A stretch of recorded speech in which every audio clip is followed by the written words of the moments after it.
qualitative risk analysis. So once you have done it, now it's a time that you are trying to see how much of what is the impact of this risk and what is the probability of happening this risk. So performing a qualitative analysis. So so basically the inputs will be the risk register. The main input will be the risk register that you have already prepared, and actually that is the main input here now. So since you have looked at all the documents and now you have prepared the list, so that is the one you have to look at it now. um, so in this process is actually we are trying to rank and prioritize the risk based on the probability and the impact. If it is a high impact, then once you have assessed the probability and the impact, it's time for you to rank.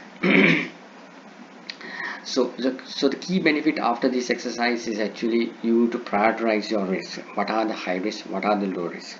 And then you as a project manager can concentrate on the high risks and what are the risks that you have to concentrate. So as I told you, assessing the probability and the impact is a very subjective matter. So it's again, it's individuals will be assessing it, and it's depend on the risk attitude of each individual person. And for you, a risk can be a very high risk, but for another person, it can be a very low risk. So it depends on the background you come in. So sometimes maybe you may be a more tolerable person that yeah, that's a risk, that's okay, we go ahead like this. But for some person, no, it's major, he's a very fussy person and it's a major risk for that fellow. So it's a more subjective and individualistic driven stuff. So then so it's based on the perception of your project team and each stakeholder. So when you're having a meeting, you will call all the all the stakeholders or the main key stakeholders into a room, and your team and maybe some of you on the customer side, and put on this projector on the risk register, and let's start now ranking this and the probability and the impact. So there can be various people. I mean, I have practically witnessed when my senior management ranked this risk once in every quarter by the risk management, where our head of risk brings into the meeting and put everything on the what do you call, the projector. Is a major how inside the room. So for one floor it's not a risk, one floor is a risk. So it's all individualistic driven. So so therefore for effective assessment, actually basically so you will have to manage your key participants in your meeting. So you must not allow one vociferous fellow and one who has a high voice overrule the meeting. Otherwise, the entire risk will be ranked according to his attitude. So you have to explicitly identify what are the risks, and you have to explain it properly. And then you as a project manager, maybe you're the moderator to the meeting, or the head of risk, maybe the moderator for the meeting on behalf of you, have to manage the participants, so that manage the attitudes of the participants, risk attitudes. Got it?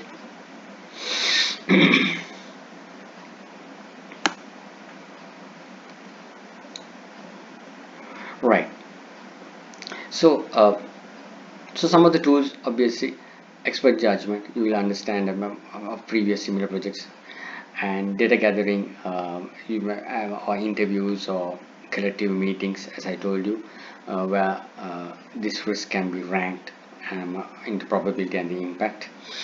Uh, uh, the, um, so the basically the outcome of this is actually you start ranking the probability and ranking the impact level, depending based on the slabs that you already defined in your risk management plan, and for each and every risk. Right. So so you will be ranking the probability and the impact that can occur uh, depending on the slabs that you have. So some organizations can go for a 3-level slab. Depends on what you decide at the risk planning stage.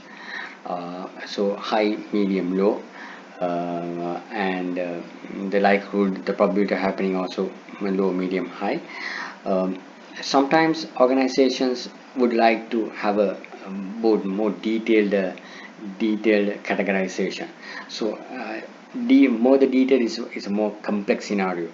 I mean, if you in a management meeting, if you fight if you're fighting, I mean, if you have various opinions in your during your meeting to put a risk into this box or into this box or this box or this box, you can imagine the same risk, same team fighting to put the same risk into a box of this, right? So it's so more the split up, more the complex will be. So one person may tell no, it is here. One person will be telling no, it is here. So everybody has to justify their cause, and ultimately everybody has to come to a consensus that the risk number one is in this box. Risk number two is in this box. Okay.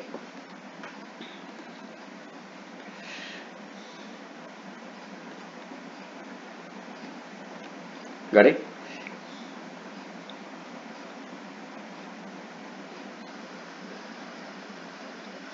Yeah. Okay. Right.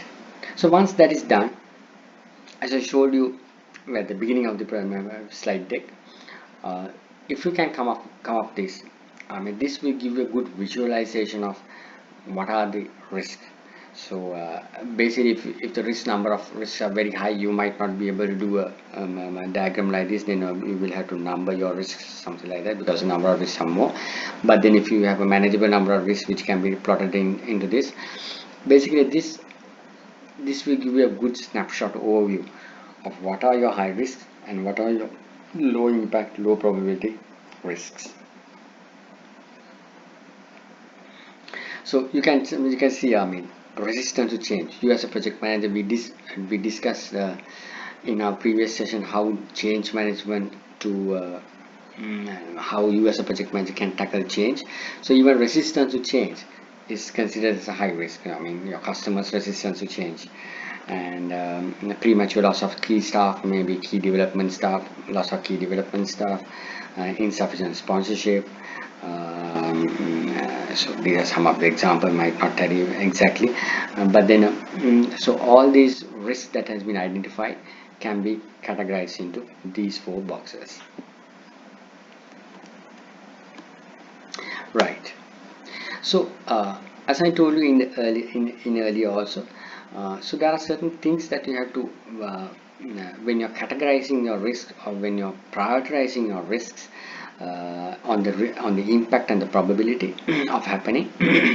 First thing you have to know as a project manager is the quality of the data that you're handling, because you're basing your ranking of the impact or the likelihood of happening that event is basing on certain data. So as I told you, so the quality of the data that you are relying your categorization, you must be very sure of, because whether that information is accurate. Say your finance manager is telling in another 6 months your exchange rate is going to hit the ceiling and is going to go rocket up. So how is he telling that, and what is the basis for him to tell that? Has he taken central bank some media release of a central bank, or why is he selling? If he is he telling from his gut feeling, then how reliable is that gut feeling? So what is the quality of that his statement? So these things has to you will have to assess before ranking your risks. So that is important. Otherwise, your risk ranking will be a flop. End of the day, you have based it on wrong information. Then you will have to you have to look at the urgency of the assessment. I mean, basically, the risk requiring near-term responses. Certain risks actually, say maybe you're reviewing your risk process in the middle of a project. So sometimes you can feel that a risk is coming very much near. So then those risks has to come ranked up because now it's very urgent you to address those risks. So probability, maybe for a simple example, you expected a wedding of a key database resource to happen in November. So now we are doing this assessment in September, and then that that that risk event is yet is very close to occur. So now you will have to trigger that risk as a high impact, or probability is high. Wedding is sure is going to happen in November, and now we need a replacement. So the prioritization has to, you will have to think in that terms. So the priorities can be probability of detecting that risk. So sometimes there can be risk that you have a high probability of detecting. Then of course there is no much problem because you are detecting that risk. Maybe time to affect the risk response. Maybe sometimes you need more time to do a risk response to that risk. Maybe you need a new database administrator. Then you will have to put a paper advertisement. You have to recruit the fellow and you have to train the fellow. So there's a time gap that is required to respond to that risk of losing that database administrator in November. So then you will have to start the process now. So then your risk has to get ranked up, so that in your risk assessment you have to start it now onwards. And maybe symptoms and warnings that you already got during your testings or in your issue logs that you have in the middle of the project.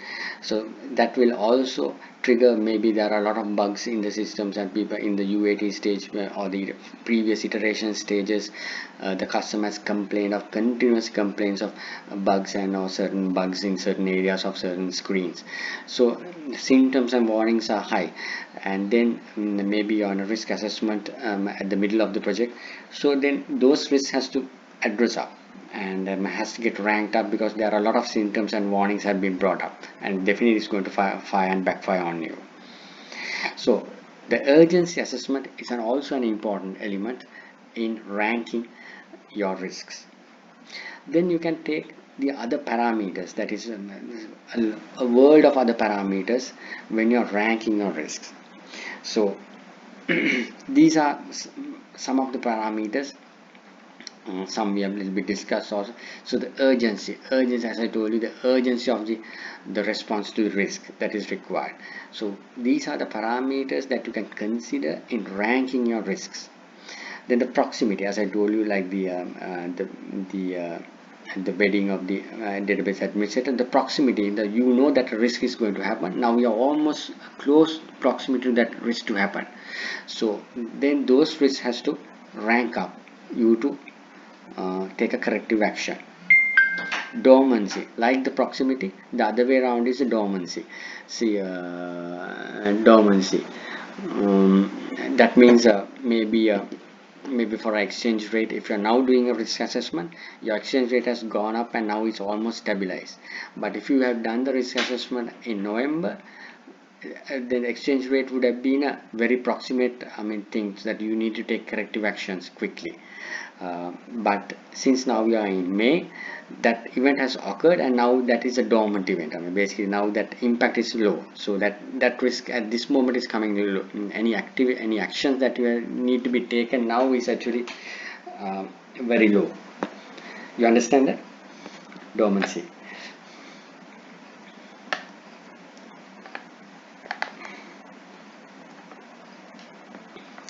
Then factors that like manageability, how control in those risks. Certain risks, maybe you as a maybe the risk owner is in more control, and maybe the funding issues, maybe the financial manager as a risk owner is more on control. If it is more on control, then those risks can rank down. Controllability, maybe certain risks, then the owners are more on control of it. like through policies and procedures maybe. So then if the controllability is high, then you can actually easily rank those risk down. Detectability. So if certain risks are there, if you have a robust quality checking or the robust internal technical what do you call internal testing, QA testing process, if you have a very much robust QA process, then of course you as a project manager can be a bit comfortable because the detectability is very high, and because of risk occurrence is there. Risk occurrence can be detected easily. If you don't have a robust detectability mechanism, then you have issue in hand. Then those risks can have to rank high. uh, Connectivity, again, connectivity means, is this risk connected to another risk as a chain effect? If this happens, then another thing happens. It's a chain effect of risk. So if an activity is fully chained and very dependent on some other activities, then if activity is very highly dependent on certain other activities, then of course the connectivity is high. Then of course there is a high risk in those activities. Strategic impact. Maybe certain risks that you have identified in your risk register have a strategic impact, maybe a brand name impact, maybe a market share impact on the sales. An ERP system unable to go up and live by November maybe have a huge impact on the December sales, which is a seasonal sales. So it has a strategic impact. So those risks that is impacting a strategic impact has to rank up.